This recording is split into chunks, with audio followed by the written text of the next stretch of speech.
আসসালামু আলাইকুম। আপনি কারো কাছে টাকা পান, কিন্তু আপনার কাছে কোনো ডকুমেন্টস নেই। এই ক্ষেত্রে আপনি তার কাছ থেকে কিভাবে আপনার ওই পাওনা টাকাটা আদায় করবেন? সাধারণত আমরা বিভিন্নভাবে আর্টিকেল এবং ভিডিওর মাধ্যমে বোঝানোর চেষ্টা করেছি যে কাউকে যখন টাকা ধার দিবেন, ঋণ দিবেন, তখন অবশ্যই আপনারা স্টাম্পে লিখিত নিবেন। পাশাপাশি যে কাজটা করবেন, সম্ভব হলে চেক নিয়ে রাখবেন। কারণ স্টাম্প নিলে আপনি শুধুমাত্র সিভিল মামলা করতে পারবেন, যেটাকে আমরা মানি স্যুট বলি। কিন্তু আপনি যদি চেক নিয়ে রাখেন, তাহলে আপনি চেক ডিজনারে মামলা করতে পারবেন, যেটা মানি স্যুটের চাইতেও খুব আর্লি সময়ের মধ্যে আপনাকে পাওনা টাকা আদায় করতে সহযোগিতা করবে। অর্থাৎ চেক ডিজনারের মামলায় আপনি যেখানে ৩-৪ বছরের মধ্যে টাকাটা আদায় করতে পারবেন, সেখানে মানি স্যুটের মামলা হয়তো আপনার সময়টা আরো অনেক বেশি লাগবে।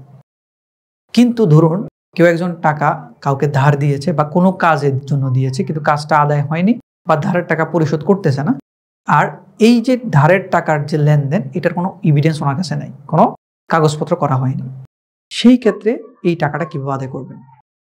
আমরা পটভূমিতে যদি একটু ফিরে যাই, সেটা সাধারণত দেখা যায় যে যখনই আমরা কাউকে টাকা ধার দেই, ১ লাখ, ২ লাখ, ৫ লাখ, ১০ লাখ, আরো বেশি হতে পারে, ৫০ লাখও হতে পারে।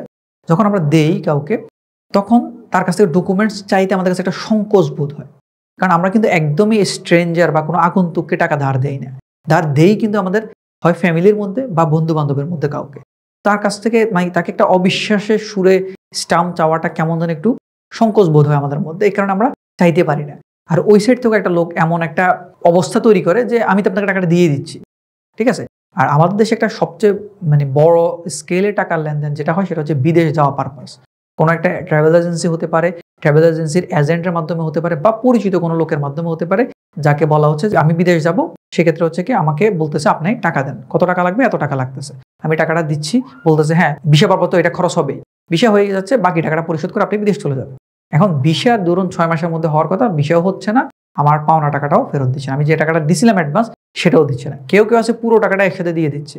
আমরা প্রায় টিভিতে কিন্তু দেখি বিভিন্ন অনুসন্ধানী রিপোর্ট যে আপনার কোনো একটা ট্রাভেল এজেন্সিকে টাকা দেওয়া হচ্ছে বিদেশ যাওয়ার জন্য, কিন্তু পরবর্তীতে তারা যে ভিসা দিচ্ছে, ভিসাটা হয়তো ফেক থাকতেছে, কোনো ক্ষেত্রে ভিসাই দেওয়া হচ্ছে না। সেক্ষেত্রে এই টাকাগুলো আদায় করার জন্য কোনো ডকুমেন্টসও থাকতেছে না। কারণ ট্রাভেল এজেন্সি অনেকটা আপনাকে ছোট একটা হয়তো স্লিপ দিচ্ছে, কিন্তু ওইখানে কত টাকা নিচ্ছে, কোন বাবদ নিচ্ছে, কিছুই লেখা থাকতেছে না।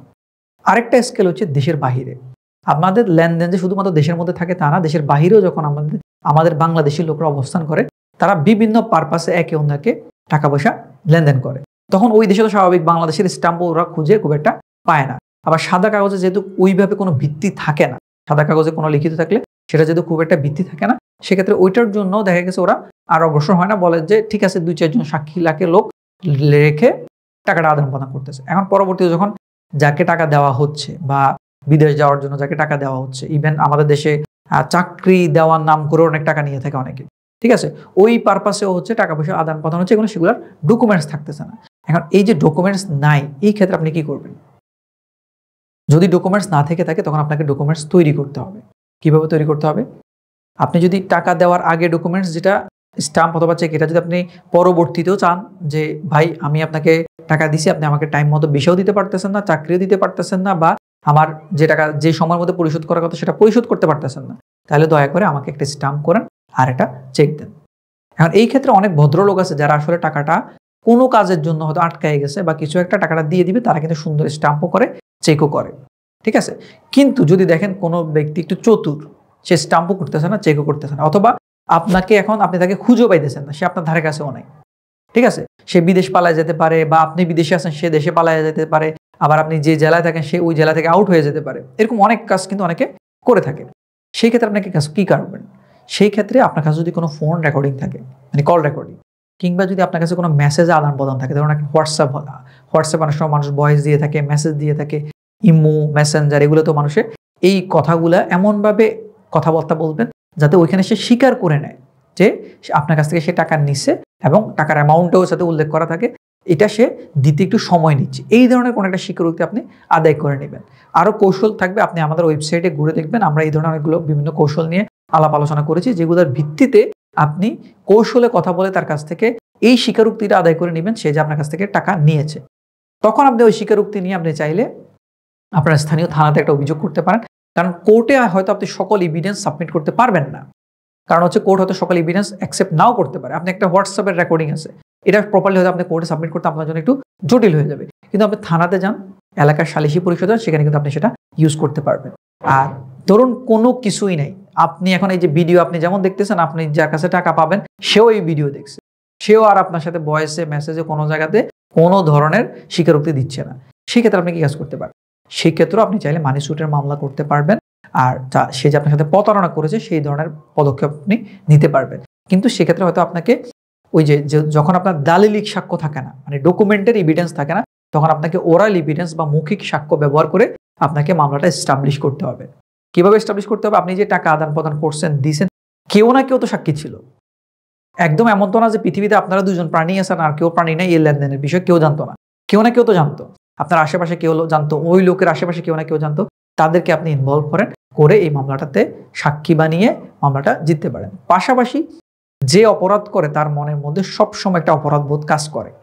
আপনি যদি পুলিশের কাছে অভিযোগ করেন, পুলিশ যদি তাকে ডাকায়, আশা করা যায় থানার মধ্যে যদি সালিশ করতে পারেন, সালিশের মধ্যেও দেখবেন যে ওই লোক স্বীকার করবে যে সে টাকা নিয়েছে। আর যদি একদমই অস্বীকার করে, তখনই আপনি কোর্টে মামলা দায়ের করতে পারবেন।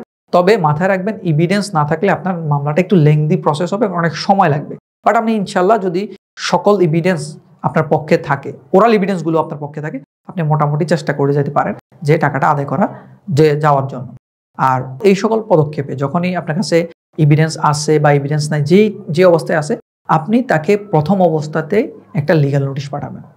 তাকে একটা লিগ্যাল নোটিশ পাঠাবেন যে আমি আপনাকে এই পারপাসে টাকা দিয়েছিলাম। মাথায় রাখবেন, লিগ্যাল নোটিশ অনেকেই অনেক মামলার ক্ষেত্রে লিগ্যাল নোটিশ পাঠাতে একটা কার্পণ্য করে।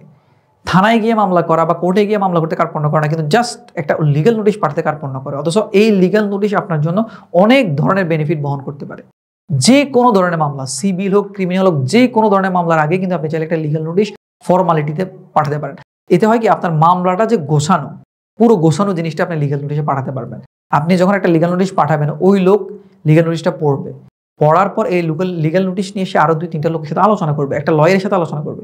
তো সবাই কিন্তু গ্রাউন্ডসগুলো দেখবে আপনার কাছে কি কি আছে, ঠিক আছে? এবং আপনি যে মামলা করলে এই মামলাটা জিততে পারবেন এবং ঘটনাগুলো যে সত্য, এগুলো যখন লিগ্যাল নোটিশে সম্পূর্ণ উল্লেখ করে থাকবে, তখন সেও বুঝতে পারবে যে তার আসলে পালাবার বা ফাঁকি দেওয়ার কোনো সুযোগ নেই।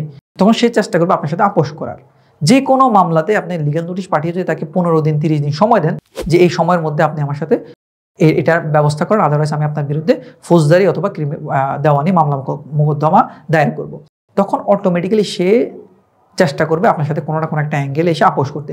এই আপোষের সুযোগটাতেও কিন্তু আপনি চেষ্টা করতে পারেন এভিডেন্স কালেক্ট করে ফেলতে, যে ঠিক আছে ভাই, আপনি আসেন, আপনি যদি টাকা দিবেন, বলেন 30 দিনের মধ্যে পারতেছেন না, 1 বছরের মধ্যে দিবেন, দেন আমাকে চেক দেন। তখন কিন্তু আপনি চাইলে এভিডেন্স বানিয়ে ফেলতে পারেন, ঠিক আছে? তো যারা এখন পর্যন্ত লেনদেন এভিডেন্স ছাড়া করেছেন, তাদের জন্য পুরো ভিডিওটা যে প্রসেসগুলো যেগুলো বললাম সেগুলো অনুসরণ করবেন। আর যারা এখনো লেনদেন করেন নাই, ভাবতেছেন সামনে করবেন, তারা অবশ্যই এই ধরনের জটিলতাগুলোতে না সম্মুখীন হতে হয়, তার জন্য অবশ্যই স্টাম্প করবেন, পাশাপাশি চেক নিয়ে রাখবেন। আশা করি বুঝতে পেরেছেন। ধন্যবাদ। আসসালামু আলাইকুম।